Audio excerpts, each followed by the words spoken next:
child's Christmas in Yorkshire. Wassail! There was nought wrong with Christmas, as far as I was concerned. But Mum had been on about it getting too commercial, whatever that means. "People seem to have forgotten what it's all about," she said one tea time while we were having our beans on toast. "All they seem to care about is spend, spend, spend, and it doesn't grow on trees, you know." I'd heard her talk like this before. We all had. It was usually about birthdays, though, or holidays, or new television sets or summat, but not Christmas. Anyway, it was always to do with money, or not having any. "Aye, love, I think you're right," said Dad, and at first I couldn't believe that he was actually agreeing with her. Whatever it was serious. Our Jimmy piped up. "What do you mean, Dad?" "Well, son," he said, wiping his plate with some crust, "what I mean is that people these days just want more and more stuff at Christmas." I couldn't see the trouble with that. Count me in with the people on this one. They seem to think you can just buy yourself a good Christmas by getting more and more decorations, more presents, more clothes, and more food. I noticed he didn't say more drink. "Yes, that's just what I mean," said Mam, pouring out the mugs of tea and taking the top off the biscuit tin. "We never had a lot of stuff at Christmas when I was a girl." "No," said Dad, "just an orange in your stocking, maybe a few monkey nuts." "And a piece of coal," said Mam, "washed, of course." "Aye, that's right, a lump of coal for good luck." Oh, here we go, I thought. He'll be telling us about sending small boys up chimneys next and walking 10 miles to school and back with no shoes in 20 feet of snow. He does that. "It was Christmas spirit that mattered then," he said, "not the presents." "Good job and all if it was just a blooming orange," said our Jimmy, but they ignored him. After tea we all sat in the front room, because it was freezing everywhere else. They were still talking about the old days and Christmas spirit, and I knew our Jimmy thought it was something he got from pub, because I'd read him that little sign above the door a fair few times. You see, me dad used to be real proud that I could read a bit before a lot of the other kids, so he'd show me off to his mates at pub by getting me to read that little sign above the pub door, that little black one that says, "Arthur Smith, licensed to sell beer, wine and spirits for consumption on or off the premises." I had a bit of bother with the word consumption at first. Anyway, our telly was bust again, so they sat and looked into the fire while me and Jimmy lay on the hearthrug with our comics. "We used to make all our Christmas presents," said Mam. "We'd knit socks and gloves and tea cosies, and make jam and chutney, and dress up the jars with little bits of red gingham fabric." "We should do that again," said Dad. "We?" said Mam. "When did you learn to knit? And if you think I'm letting you loose in that kitchen with a hot plate and me good pans, you've got another think coming."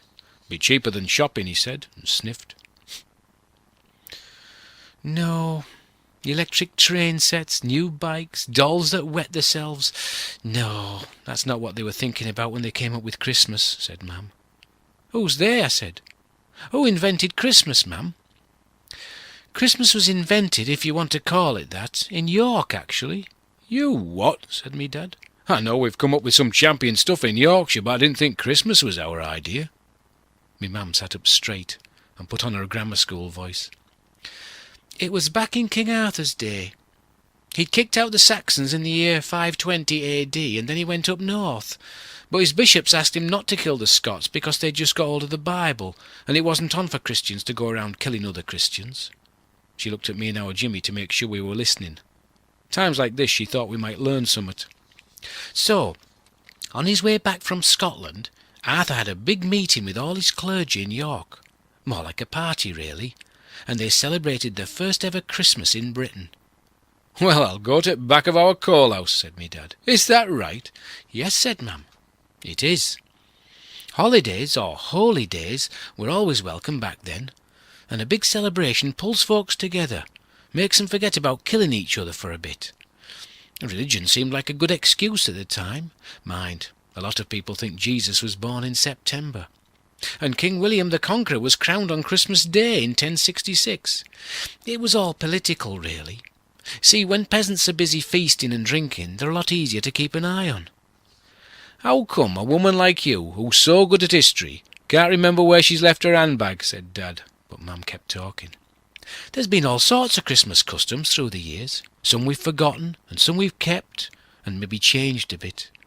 Football at Scarborough, said me dad. Aye, there's always a football match on Scarborough Sands at Christmas, lads, between the firemen and the stokers, or there was. Me grandad was from Scarborough and he used to play. You see, lads, it was because there was a real bad storm back in 1863. 1893, said Mum. Like I said, in 1893, 20 fishing boats were out in a real bad storm, and folks in town waited and waited, and they all got safely back to harbour, except one. A boat called the Evelyn and Michael. Evelyn and Maud, said Mum. Evelyn and Maud, said Dad. And so they all got together and had a football match on sands to raise money for the families. Fishermen versus firemen. But not them firemen that ride on fire engines. I mean the firemen that used to shovel coal to keep the fires going, 'cause they were steamboats, you see. Any road, the firemen won first year, 4-0, and they raised £90, £9, said Mum, for charity. And every year since, they've played football on sands. Me grandad used to take me when I was your age, every Christmas Day. Except now it's on Boxing Day, said Mum. Why is it called Boxing Day, said Jimmy. 'Cause that's when we box your lugs for nagging, and me dad pretended to clip our Jimmy's ear. No, love, said Mum. It's because when people went to church at Christmas, they used to put some money in a wooden box for charity. Next day, December 26th, they'd open the box and share it out among the poor of the parish. Jimmy said we should go to church on Boxing Day and see if we could get some. There were Yule logs and mummers. Hey, remember wassailing, said Dad. Here we come a-wassailing among the leaves so green. Here we come a-wandering so summat to be seen. Fair, said Mum. Our wassail cup is made of, what is it? The rosemary tree. And so is your best beer of the best barley. Call up the butler of this house and put on his thingamy-bob, golden ring, and let him bring a glass of beer, for the better we shall sing. What are you on about, Dad? It's what they used to do, lad, to spread Christmas cheer out village. They'd have a big wassail cup and fill it with good stuff to drink, then go round the houses making toasts and singing. Hey, can we have a go? Said Jimmy. You certainly can't, said Mum. Oh, come on, lass. You said you liked the old ways of Christmas. Me Mum looked at him, the way she does when she wants to say no but can't be bothered to argue. So she breathes out instead, and everybody knows that means yes. Have we got one of them wassail cups then, Dad? You know summat, lad? I think we happen do. And he went diving into the cupboard under the stairs, flinging wellies and old shopping baskets out behind him, and singing the wassailing song, or the bits he could remember. Mum just sat there shaking her head and looking at telly, wishing it wasn't bust.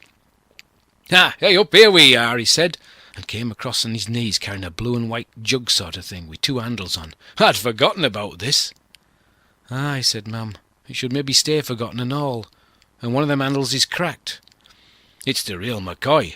Me granny had this on a sideboard for years, with hydrangeas in it. Aye, as since, you daft apeth, said Mum. Right, lads, quick rinse out, we'll fettle it for wassailing. We followed him into the kitchen. What we going to drink out of it, Dad? Said Jimmy, and I was wondering and all, 'cause there was no lemonade left, and I'd finished the orange juice at tea time. Mum was shouting somewhat from the front room, somewhat about no booze for them lads, but Dad wasn't listening.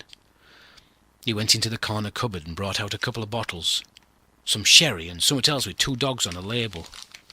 Then he reached up behind some tins in the pantry and came out with a bottle of cherry brandy. Right, this'll do it, he said, and poured a drop from each bottle into the jug, going round and round, a drop more from each, 'cause it was a big jug, until the bottles were all empty. He lifted the jug, had a sniff and then a taste. By gum, he said, that's right stuff. A bit sweet, maybe. And he looked round for somewhat else to put in. There's some milk here, Dad, said Jimmy. No, son, not milk.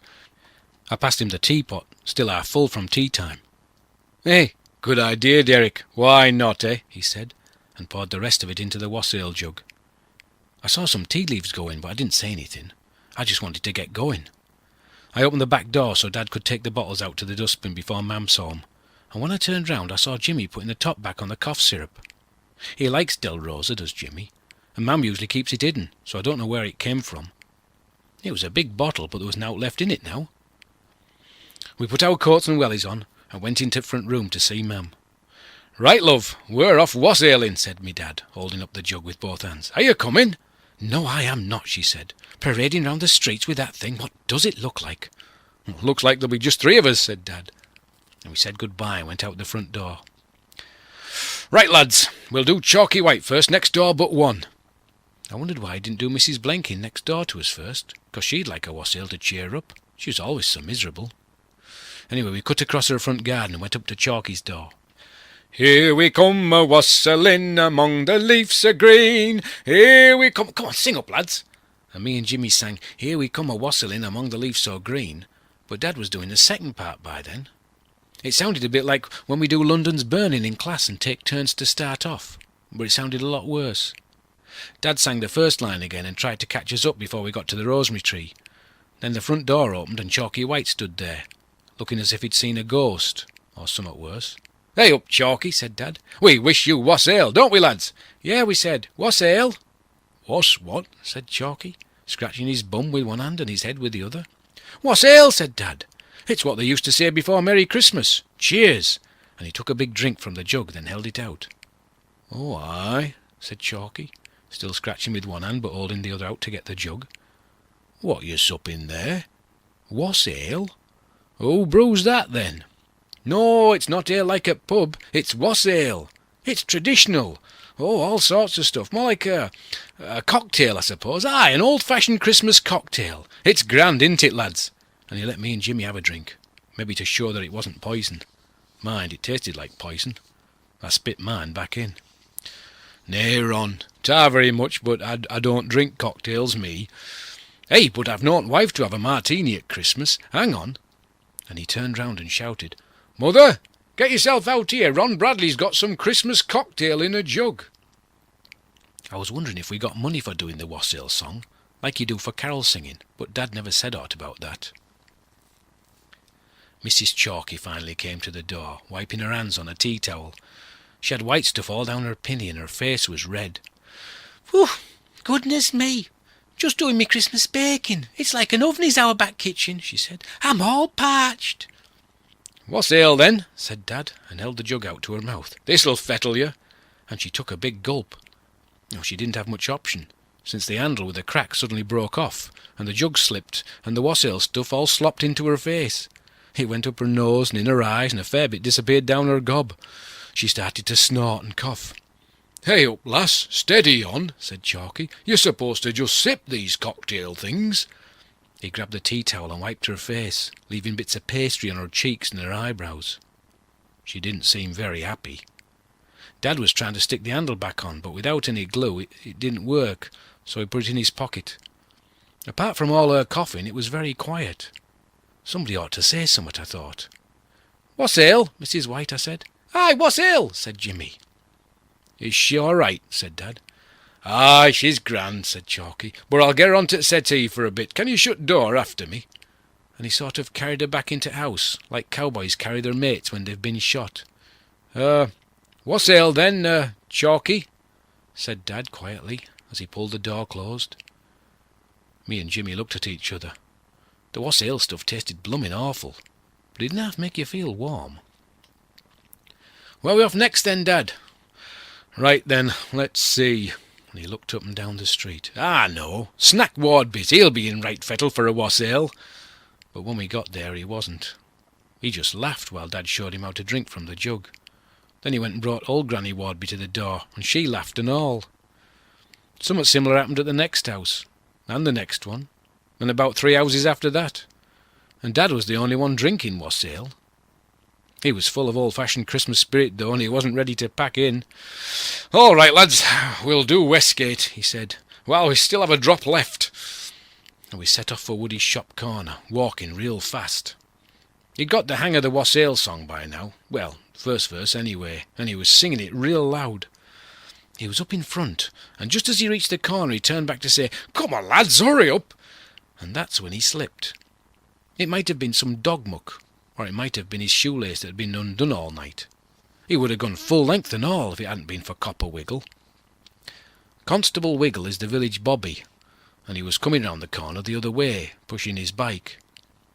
Now, I remember somebody once telling me that when a policeman hasn't got his hat on, it means he's not on duty. And Copper Wiggle's hat was on the ground now, in a puddle of wassail. His big black bike was lying across the top of Dad, who still had the last handle of the jug in his hand, but nowt else. And the bike's wheel was still going round. Tick, tick, tick, tick, tick, tick, tick, tick, tick.